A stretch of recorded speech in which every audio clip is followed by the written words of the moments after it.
Hello, everyone. Welcome Hi. to Chai, Coffee, and Customs Season 2. We have another jam packed episode with the one and only Shalaka. Yeah. Hi. It's me. You don't know me. I met Shalaka through networking. I put out a post looking for more guests for Season 2, and she reached out, and it's been fun since. It has been fun since because I think we chatted over the virtual call once and then we were like, let's go get a coffee and then we Yeah. talked some more and yeah, it was kind of an instant connection. We were able to just relate with so many things. Exactly. Yeah, so it was fun. Yeah. And let's get into it, I guess. Yeah. Let's dig deep into the immigration story. Whoa. Not traumatizing at all. I'm so looking forward to it.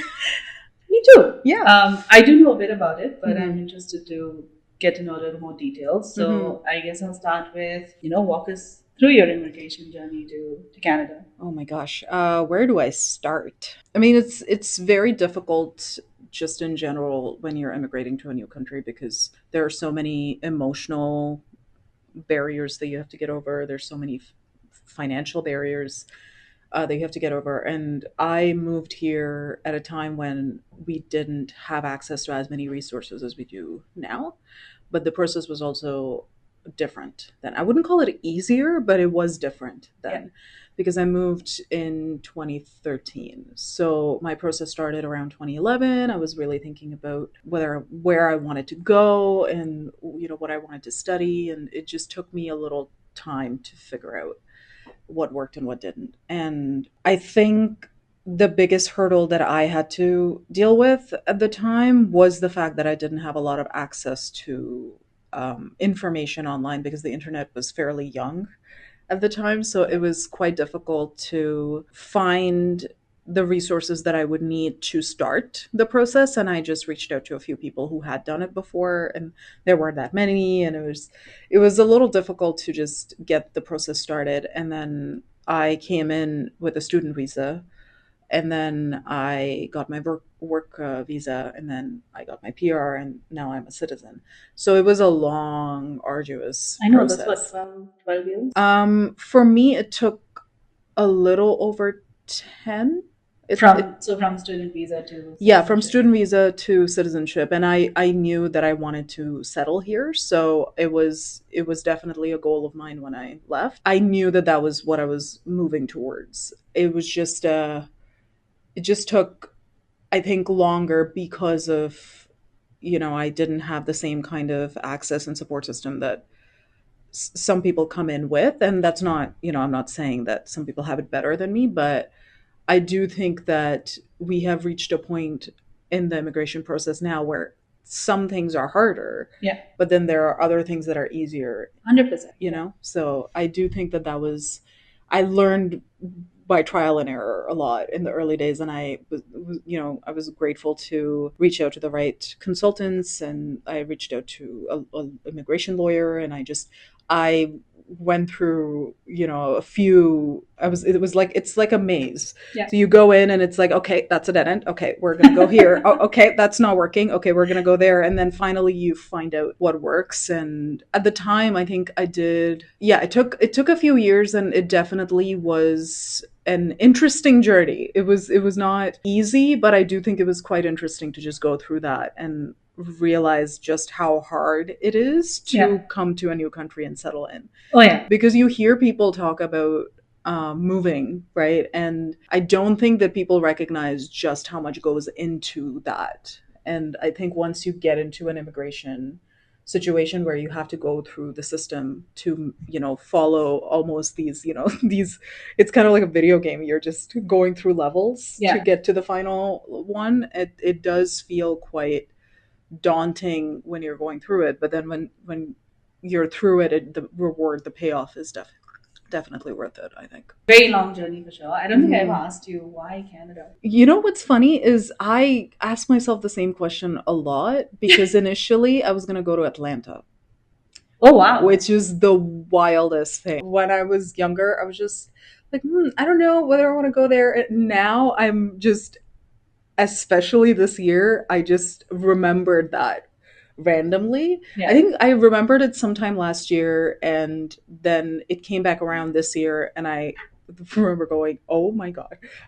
I would have been in the thick of it Yeah. right now if I had gone there. But it was interesting how I was this close to moving. I was very close. I had reached out to the universities and I had asked them what the process was. I'd like inquired about the procedure, figured out what kind of exams I would have to give. And I had reached out to universities in Toronto as well. And I did look at both of those options, and it took me so long to decide. And then one day it was like a gut feeling and I couldn't explain it. And my gut just said, "You're going to Toronto." And I couldn't understand it at the time. And I just made some excuses because Mm. I had a lot of people asking, "Why are you going to Canada when you can go to the US?" Because that was a big thing when I was younger. I don't know if it's still the case in India, but when I was younger in India, the ability to go to the US and settle there was A huge considered a thing. I huge think it's thing. still to a certain extent Is is. it? I don't know. I mean, maybe Canada's joined that, Mm-hmm.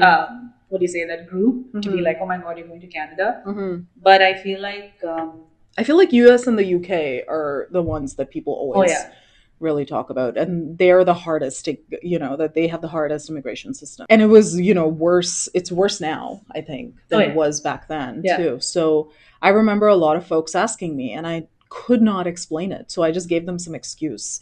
And I was just like, "Yeah, no, Canada's, northern," or like something. Like I would just, why Canada? I don't know, it sounds nicer. I just found out some excuses and I told him, but in reality it was just this gut feeling, just go to Toronto, don't go to Atlanta. And now 10, 12 years later, I look back at that and I think, okay, there was a reason I had that gut feeling.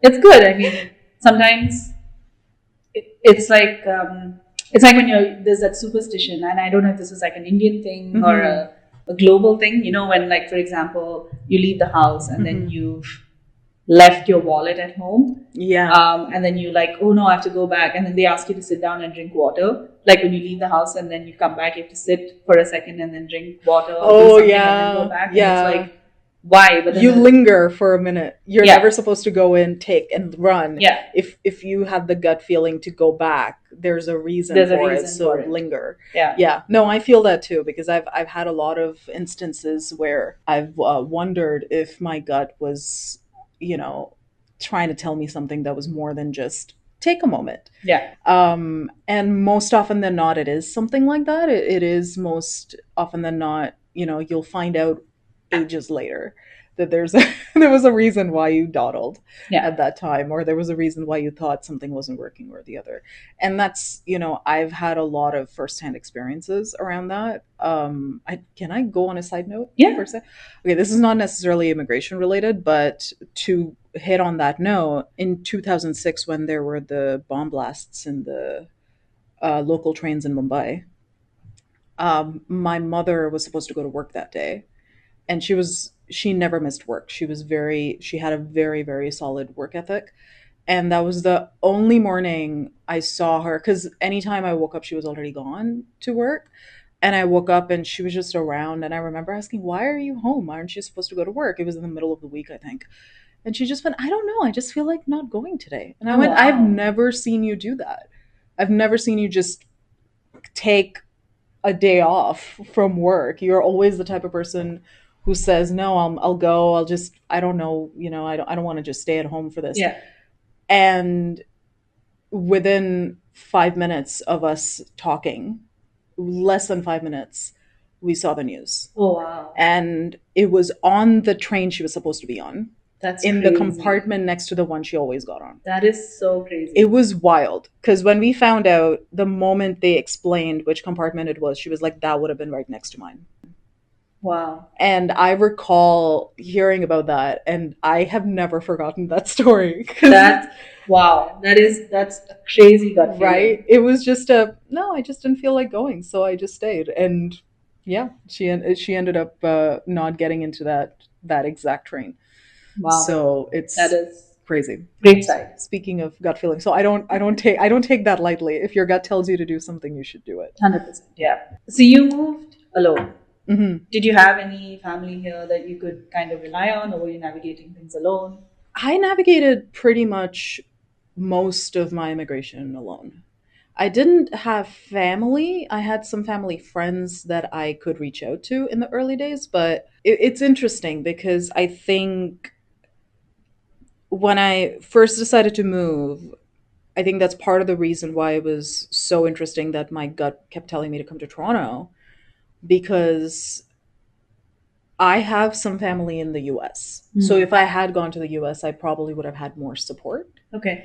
Um, but I chose to come here knowing fully well that I'd be on my own and I probably wouldn't have a lot of support. And you have to remember, I was 19. So I was also like, I don't need anybody. I'm fine. I'll be great. And no, it was scary. And it was quite difficult when I first came here because I didn't expect it to be as difficult as it was.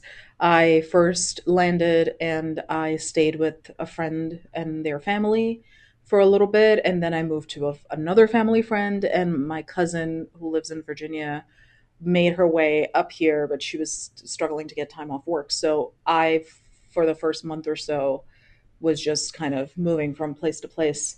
And then I finally got an apartment, but I had no way of knowing how to furnish it because I didn't know where to go. I didn't know how to get it.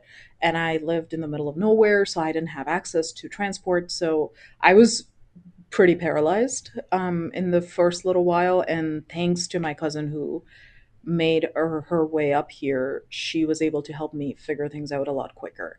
I do think I would have figured things out. It would have just taken me a little bit longer to do it. Yeah. And the international support that they had for students at the time wasn't very good. Yeah. Because I was hearing other international students who were able to get a lot of support from the college, but I wasn't having the same experience. So I'm not sure if I just didn't hit the right, goals or like meet the right people, but it was almost non-existent. So it was quite difficult to not even have folks to really talk about, and not being able to get all your stuff in order in the Yeah. early days because you're stumbling and nobody's telling you need to do this or you Yeah. need to do that. So it took me a little while to figure that out. And yeah, I think I was able to just reach out to some folks in the early days, but I think when you're on your own is when you're the most susceptible and the most vulnerable to meet people who don't always have your best interests at heart. Yeah. So when you're as vulnerable as I was at the time, being on my own, being away from home after, for the first time in my life, being a teenager, and honestly just learning how to navigate life without, having the backing of my parents, and because I was privileged to have support from my family, but it was quite difficult to go through that and try to find out who actually is here for you and who is there as a, like as a wallpaper. Because I met mostly folks who said they were there, but its actions speak louder than words. Yeah. So people can tell you they're there for you, but if their actions don't reflect that, then they're not the people for you. Yeah. And I ended up having to, in many ways, just do things on my own and figure things out on my own. And I think ultimately it was for the best because it did make me more independent early on. And I do think that I was able to just not feel like I owed my success to someone, which is, I think specifically in Indian culture, I do feel like we grow up with this like feeling of obligation just in general. So there is always this fear that if someone else comes in and rescues you, that you will never be able to shirk that feeling that, Yeah. someone says you are here because of someone. And you owe them. You owe them something. Yeah. I think not having the support in the early days, as difficult as it was, I think it did allow me to stand on my feet without help, which was important. That's good. Yeah. Yeah. I mean, it's good that you learned that and you gained that independence. Since you came alone and you were kind of navigating things on your own, did you ever have a situation of facing like culture shock or something that was like, oh my God, like what? Yeah.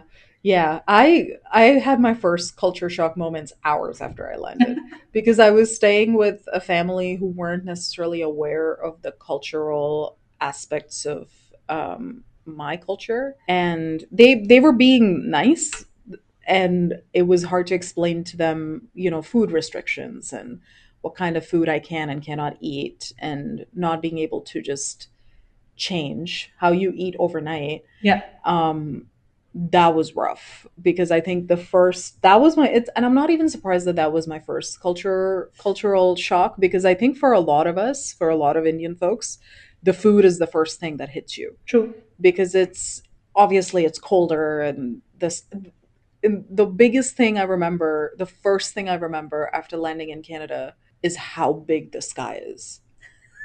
And I recall just being in the car, like bobble eyed, staring at the sky, being, why is the sky so huge here?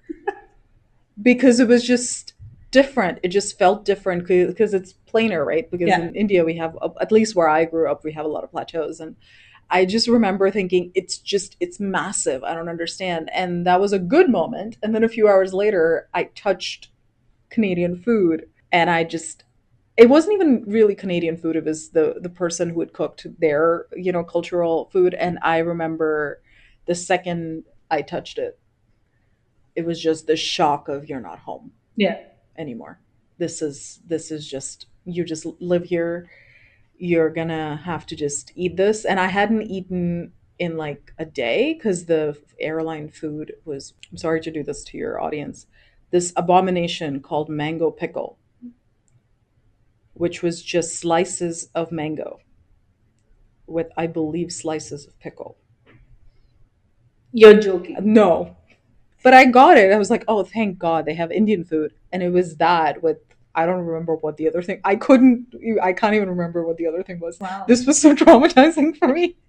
And I just remember going, I'll just go to Canada and I'll eat something else. And then I go there, and just all the food I had for the first like 2 days after I came here was just so wrong. It wasn't bad, it wasn't off, it was just wrong. Mm. That's the best way I can explain it, because I'm just thinking, this is not my mother's cooking. This is not my food. This is not what I'm used to. And it was the first domino that fell in a series of dominoes. And then I was just anxious. I had a huge, massive culture shock. And I was just anxious for days. I was just crying, and I was just stressed, and I didn't know what to do. And it took me a while, but Yeah. food was Yeah, I was a going to trigger ask for you, me. like, how long did it take you to finally feel like you are amalgamated and part of the society? What's interesting is, Sorry, I take that back. It's Mhm. I don't ever think when you immigrate, they make you feel like you're not part of the society. no. It's more we have that Yeah. feeling as immigrants. Hmm. But how long did it take you to get over that? I mean, I think there is something to say about like subtle racist stuff that we all deal with, which Yes. it's so subtle sometimes that it You takes you a speak while. so well. I know. You speak such good English. I know. Good That for was you. the first thing.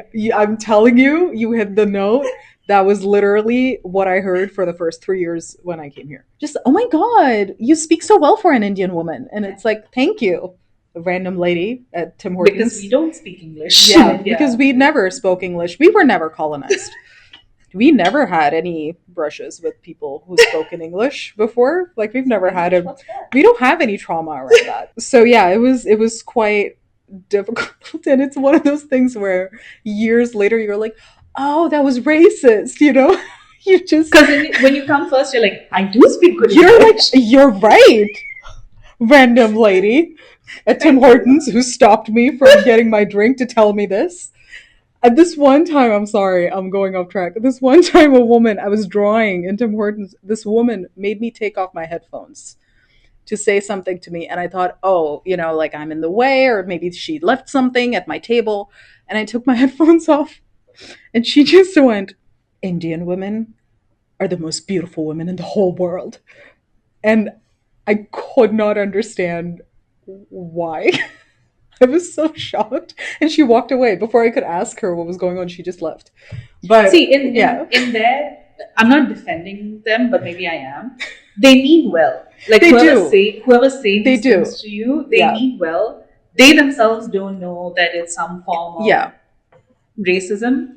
Um, it comes from a place of ignorance, I think. yeah, It doesn't come from a place of malice. yeah, It does come from a place of ignorance, but it is interesting the it kind is. of things that you hear in the early It days. is. I think it was you who, sorry No, to no, cut you no. off. I think Gosh. it was you who made this interesting point when we spoke Mm-hmm. off the record. Off the record. About how when we move to a country, we being people of color, Mm-hmm. we're immigrants. Mm-hmm. But when White white people people move. move, they're They're, yeah. It's, expats. Is that what they call? I think so. I don't know, but I have noticed that if there is that difference, is if a person of color moves to a country, you're immediately called an immigrant, and you are always seen with a lens of, I wouldn't call necessarily suspicion, but there's always a different lens that is Yeah, used to view you.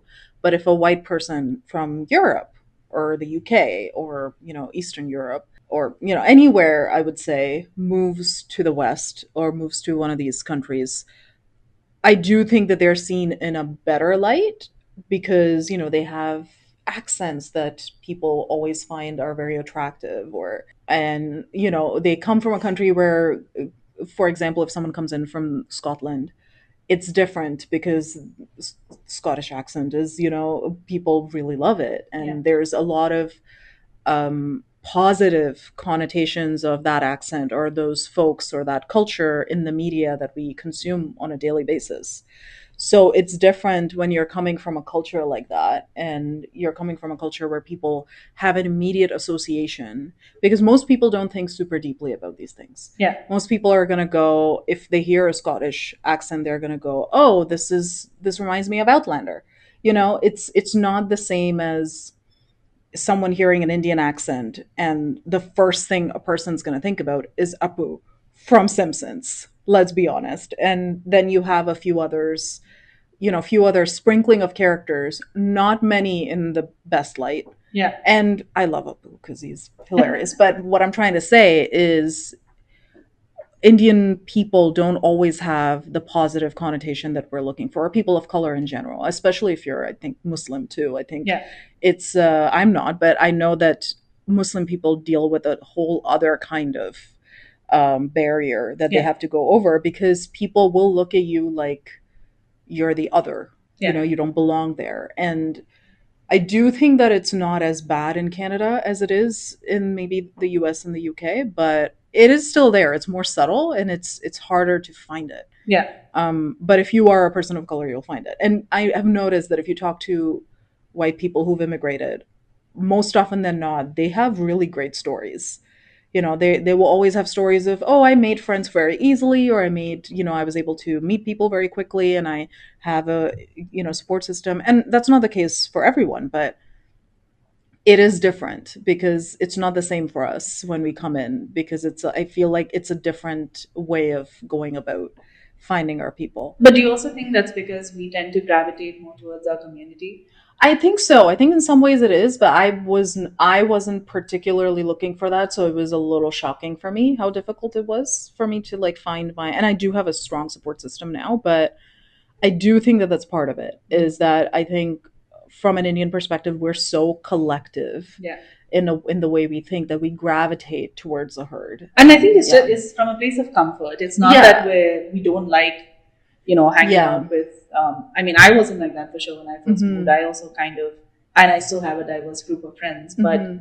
you tend to gravitate towards, I guess, people you connect with in terms of like food and Yeah. like Relatability. Yeah. relatability and things like that. Like I can't go talk about Bollywood with my I know what you mean. I've tried to get them into it, but Yeah. and some of them are interested and some of them are not, and which is fine, like to each their own. Yeah. But it's a very like gray area. I feel like there's things that we do that puts them off. There's things Mhm.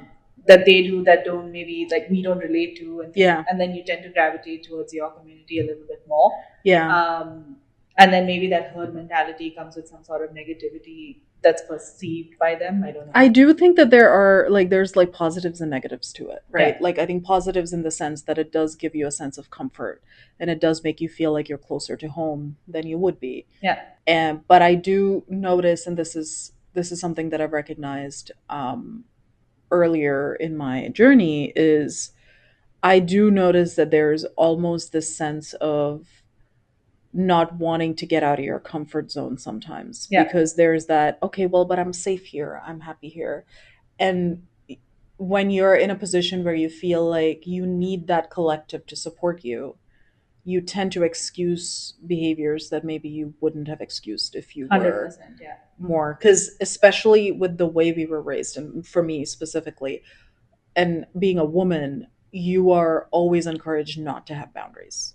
You're encouraged to not, put other people's needs before yours. You need to, follow the gender roles and that kind of stuff. I think that starts coming into play when you've been in, I mean, it depends on the community. I think if you're in a more progressive community, it's a different situation. yeah, But but that's what I mean, is like, it really depends on the community. If you get assimilated into it, as opposed to like keeping standing your ground and keeping your individuality intact, yeah, it's harder to, I think it's harder in some ways than it is in others, because I think in some cases too, when we're talking about a community specifically, I think there's always that fear that I'm going to lose this if I do something that they don't appreciate. yeah, You know what I mean? I feel like there's always that fear. But once again, if you are fortunate enough to meet people who support you, that you support, and healthy dynamics and healthy folks who respect your boundaries, who want to learn and grow, yeah, nobody's perfect. But if you get that, you hold on to it. And obviously it then gets better. But yeah, I think because I come from a position of having to, as someone who had to look for that and didn't find it, and most often than not bumped into situations where I was expected to shrink or behave a certain way to be accepted. Very early on, I learned, either I have to not be myself, or I have to be myself and just not have this. yeah, So for me personally, it was that decision. And to answer your question that you asked like 15 minutes ago, I think once I got used to just the routine of living here, it became easier. And I mm, think it took me honestly a few months to really start feeling comfortable. But I recall one day specifically when I was just doing my laundry after school, and I had food ready and I was doing my laundry. And I remember as I was doing my laundry, I just realized, oh, I feel safe now. And it wasn't a grandiose moment, and it wasn't like the wind wasn't blowing, and there was nothing, like there was no background music or anything. But it was a very soft and quiet. I think this is, you've made it, like your anxiety phase is over, and you don't have to like be scared anymore. yeah. So that was, yeah, maybe a few months in. That's nice. Yeah. That's good to know. I think coming back to the connectivity part that we were talking about, Mm-hmm. it hit me that sometimes it could also just be imposter syndrome, which was a huge thing for me. Yeah, same. And not just in terms of like as an immigrant, though that was a huge part, Mm-hmm. but also in general. Like, for example, now I've been freelancing for almost 6 years, Mm-hmm. and that brings my lifelong career experience to about 12 years. Mm-hmm. But I still feel, because I'm a freelancer, that the 6 years don't count. I don't know if that makes I sense. It And does. so, like, when I'm pitching myself, it's like sometimes I'm like, does it feel like I'm bullshitting you? Like, Yeah. or like, am I actually making sense? And then you have that imposter syndrome. Obviously, it doesn't help that you're a woman and that you're a person of Person of color. color, it's not, yeah, especially I think the field that we work in specifically, there's Yeah. such a negative connotation in marketing And it's for so folks of saturated, color. It's right? very And there's so many saturated. people who are so good at bullshitting their way through I it. know, and it's crazy because it's the folks who are very good at bullshitting but don't have anything to show for it are the ones who end up making a lot of money. Exactly. And then there's us who are just like, oh well, I'm really good at copywriting. I write really nice words, and it's just, you're like, okay, well, I'll give you $2 for this big project that you can do by tomorrow, and it's just, and then you still think, I think they're giving me too much money. Yeah. It's too much. Yeah. It's too Like every much. time you go beyond the 1,000 mark, you're like, Seriously though, yeah. Maybe 900. Maybe 997. And then like one of the things that I also recently learned was like, and I guess this is a common practice, but like some people take, like I do either 50% upfront and then 50% later. Some people take the whole thing upfront. I have only done that once, and I was so nervous when I did it. Wow. And I did it with like a repeating client. I could never with a new client. Yeah. Yeah. No, but I do the same thing. I do 50 first and 50 at the Yeah. end. But I'm, again, the one time I asked my client to pay me upfront, my heart was pounding, and I was like, she's going to go. She's not going to do it. Or when you have to increase your rates. And when you have to increase I'm your like, rates. it's New Year, I need to increase my rates. How do I tell my client? Yeah, it's difficult. The imposter syndrome can really get to you, especially right now with AI and the way the world is changing. I do think that there's a huge pressure on freelancers in general, but specifically freelancers of color. Yeah. Because we, as people of color, we feel big shifts happening in the world first before anybody else. Yeah. Because we're the ones who tend to, be at the front of the, not, I wouldn't call it onslaught, but we're usually at the front of the changing tides, and it's a lot harder to explain it because it takes so long for that to trickle down, and most folks are like, it's not, what do you mean nothing's being affected? And it's like, no, my business is really being affected by this. Yeah. And it's 2 years later, and now everybody's like, you're right, AI is not great. And it's like, yeah, I told you this 2 years ago. Yeah. But I think also as immigrants, we're very adaptable. And I think we spoke, like, Yeah. we've covered this in a previous episode with someone else. And because we're so in tune with change and we're constantly adapting to, I don't know if it's an immigrant thing or a millennial thing. It could be a combination of both as well. Because even as millennials, we've gone through so much change that maybe the process of moving to a new country or adapting to AI or anything like that is easier for us, or not easier, maybe we're faster at adapting to that change compared to people who've been in the same place for 20 years. Yeah, I do think that it gives us an edge in the sense that we kind of thrive on adaptability because we're used to it so much that I do think that we sort of expect it.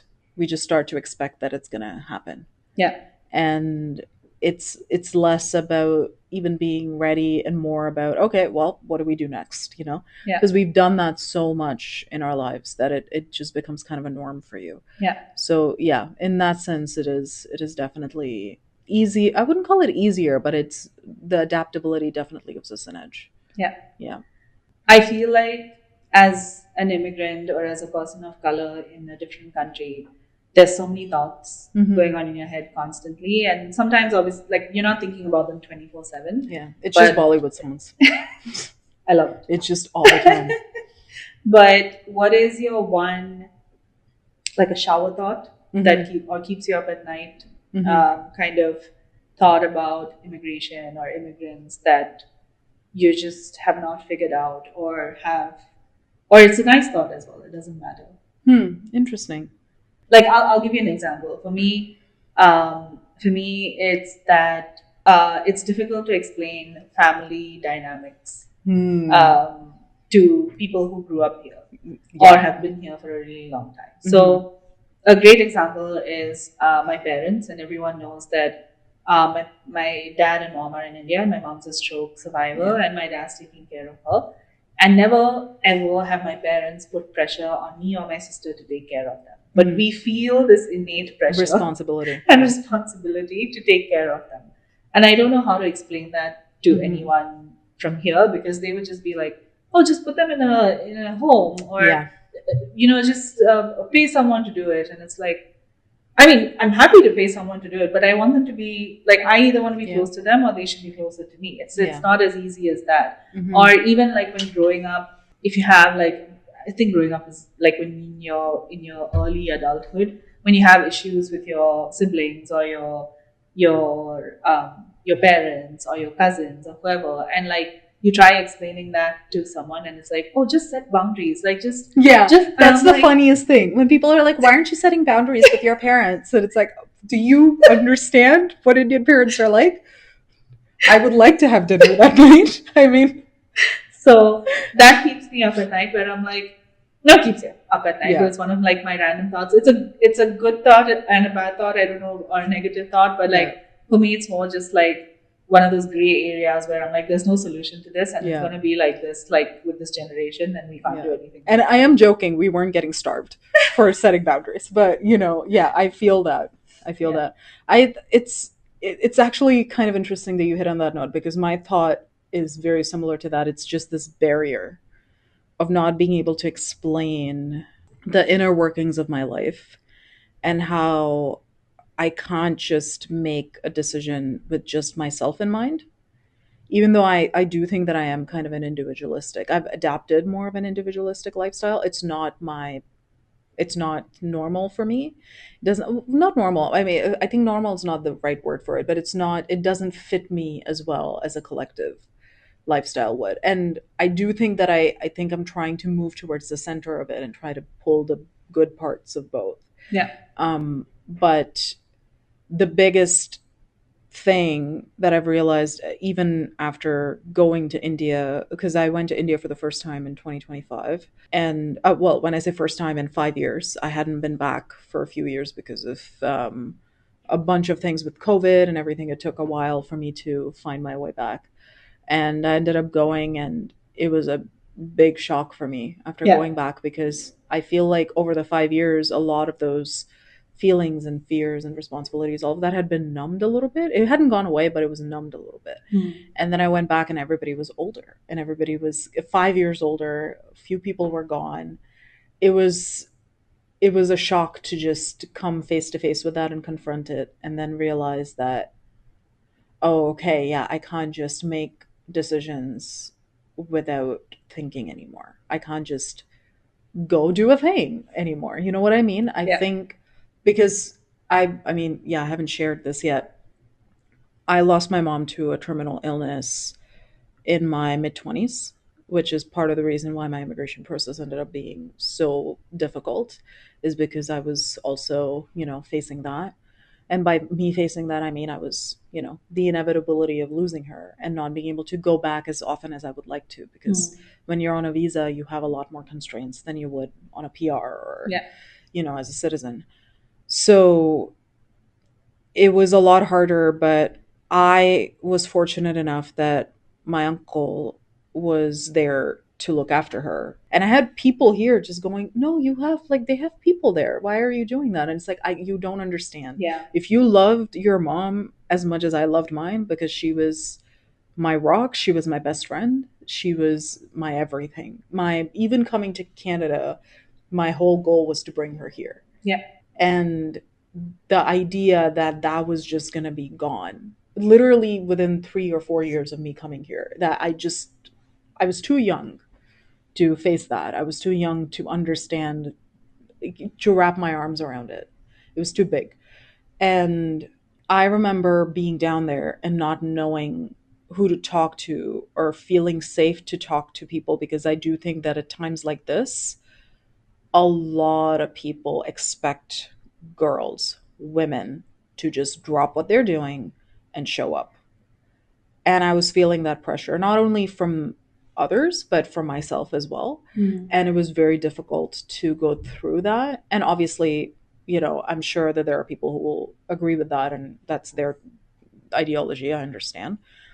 But I do think that even if our parents are in a position where they are nice and they're kind and they give us the permission to just go live our lives, it's still difficult to know where you're leaving behind, who you're leaving behind. Yeah. Because I think this is the thing, is that you kind of, I don't know why this is in my head, but how many times has your parent come to pick you up at school and then just left because you didn't come in as soon? You know what I mean? Like, how many times have they let us down? If you're privileged enough to have supportive parents, I think you remember all those moments of when they showed up for you, even when it was inconvenient. And then Yeah. you're thinking, okay, well, I should do that too. And then they come back and they're like, no, the whole reason we did this is so that you could live your life and you didn't fall into the same things that we fell into. Exactly.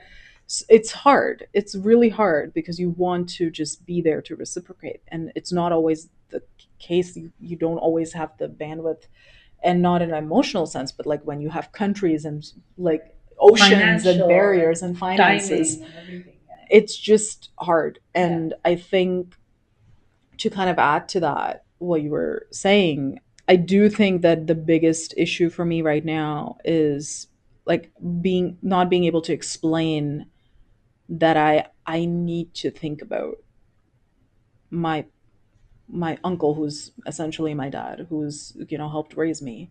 He is at the forefront of my mind when I make decisions now because he's Hmm. getting older. Hmm.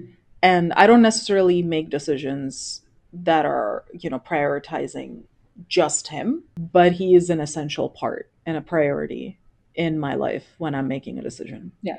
That's definitely one of my thoughts too, is just not being able to express that, not being able to have someone to talk to about it, because you end up kind of carrying that weight by yourself, and you end up making decisions with that weight in mind. And it's not always like a big grandiose, no, I must be there for my parents and my mom and papa are waiting for me. It's never something like that, but it's almost often a very quiet no, Yeah. or a very quiet stepping back, or a very quiet repivoting. One fun question, I guess.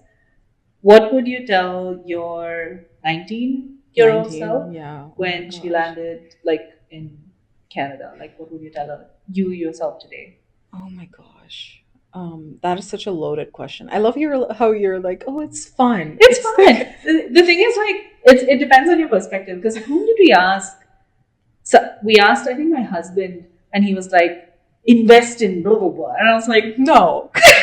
was my husband or my sister's husband? I don't remember. But that was their answer, and I was like, this is such a boy This is answer. such a boy. Yeah, that's such a boy response. Invest in XYZ. No, that's not what you're telling your 19-year-old. Your 19-year-old has had enough. Um, oh man, that's a loaded question. I think she was really, my 19-year-old self was so excited to come here, and there was so much hope and, expectations and joy, and just the brimming with so much anticipation of this life. And I do think there was a fair bit of naivete, now that I look back, into, coming here and thinking that everything was going to be, great. Everything was going to be great. Everything was going to fall into place. And it did. It took longer, but it did. Um, I think the biggest thing that I would like to tell her is there are times when you'll feel like you don't deserve better, but you do. And it's important to stick to your ground and to believe in what you believe in, and to not settle for less. Because I think that's one of the issues that we deal with as immigrants, Yeah, is we always feel like we don't deserve as much as a citizen would. But it gets ingrained in your emotional system, I even think. once you become a Once you citizen. become a citizen, Yeah. and I've been a citizen for a few years. If I had a nickel for every single time I got an email from like IRCC, or I get some immigration news, my body just seizes up, and I'm just like, oh my god, I need to keep in mind. And I'm like, what am I keeping in mind? I'm done. I did They're it. going to take my citizenship away. And I'm just like, oh no, what do I do? And it's like, it's not about you. It's about students. So you're fine. But it's been so long of living in that survival mode that Yeah, it gets ingrained in you, and it it's does. important to kind of unlearn that. Yeah. So, I think in so many instances, mhm. it's a great point that you make, because when I think about, like, my first job here, it was like, take whatever salary you get. Yeah, And I'm like, okay. And then, yeah, like, now that I think about it, I'm like, how did I survive on $45,000 a yeah, year? That's yeah, insane. yeah. No, it's wild, because I do think that they kind of, you get lowballed a lot. Yeah. You're expected to do work that people won't want to do, and then you're accused of taking jobs. But you know what I mean? Like, I think Yeah. there's a lot of like lose-lose situations that you There fall is. into. There are people who are restarting, like, was it you who was telling me, or someone was telling me that they met an Uber driver who's a doctor, but his degree is not recognized here, and so he just decided to Uber. and while getting his It degree. wasn't me, but I have met another Uber driver. Not a doctor, I think he was a lawyer or something. Yeah, Like it's yeah, it's the same thing. It's just, their degrees are not valid here. yeah. So you just kind of have to just do what you need to do. And it's wild when you think about it, Yeah. right? I But do think it's getting better. mhm. I don't think it's as bad as when, like, 2013, Yeah, 2012. yeah. I think it's also because there are a lot of people who've gone through similar struggles in leadership positions now who Mhm. understand, Yeah. and they give you that benefit of the doubt, which is also why maybe the interview processes are a lot more Inclusive. inclusive and more Yeah. detailed Yeah. because you want to make sure that you're hiring Mhm. the appropriate person. I do think that being in Toronto is also good because there is a level of diversity here Yeah, that we don't necessarily see in all the cities. true. So people are more used to seeing folks of color, immigrants, because we come and go everywhere because of there's so many universities here and Yeah, so many colleges. So I do think that that makes a difference in terms of the type of people that you meet. But the ingrained thing in your head that tells you to settle for less yeah, stays longer. yeah. And I think I'm still unlearning mine, and Oh, I, yeah. I still think that I've had moments, especially last year and year before that, I do remember having moments where I have legitimately felt like I've looked back at something and gone, what happened? Yeah, Why did I do that? Why did I let that happen? Why did I let that go? yeah, Or why did I like settle for that? Why was I okay with that? And then you have a wake up moment, and then you just go, oh no, that's not okay anymore. But it's hard to unlearn that. So I do think that that would be the advice that I would give to people, is just never listen to that tiny voice in your head that's telling you to settle for less. yeah, I think that was a big thing that set me back in the early days, and feeling like I because I didn't have that's another big thing.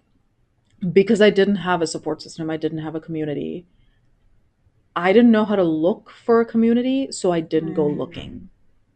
And I think that may have been a mistake yeah, looking back, yeah, because I do think that if you're lucky, your community finds you, your people find you. But for most people, you have to go looking. yeah. I think community is very important Yeah. as a newcomer, whether you're a student or an Mm-hmm. immigrant, or it does make a huge difference because that loneliness when you Mm-hmm. when you first move, It's raw. It makes you it's feel yeah, raw. Yeah. yeah, I do think that that's the biggest thing that I will say. And I would tell her that she has my 19-year-old self. Um, she has a really tough decade to look forward to, and everything she knows and loves, everything she knows about who she is and who she was going to be and what her life was going to look like is going to burn to the ground. But we need those ashes to rise again. And it's important sometimes for the people who we have been in the past that no longer serve us to burn away so that we can become the people who we're supposed to be. I think as an immigrant, that's the biggest thing that I've learned, is that every time you think, oh, this is it, this is who I am, there's another layer that yeah, burns away. And I do think that there's an end to it. I do think that there's a moment when I feel like I'm headed there. I think you are too.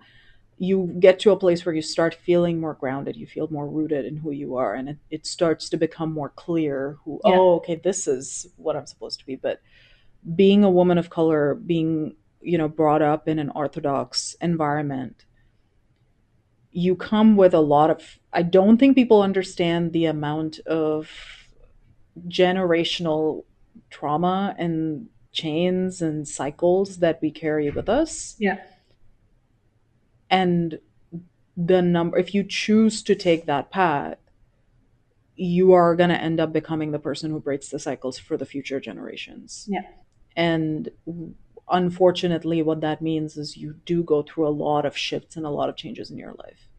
And at the time, it feels like, I don't understand why this is happening to me. But then you get to a point where you genuinely feel safe in yourself, in who you are. And there comes a day, like that day when I was doing the laundry and I felt safe. There will come a day, And I didn't feel like that then, but now I'm slowly getting to a point where I know one day I'm just going to have a quiet moment of this is who I am. Oh, I am. Yeah. Yeah.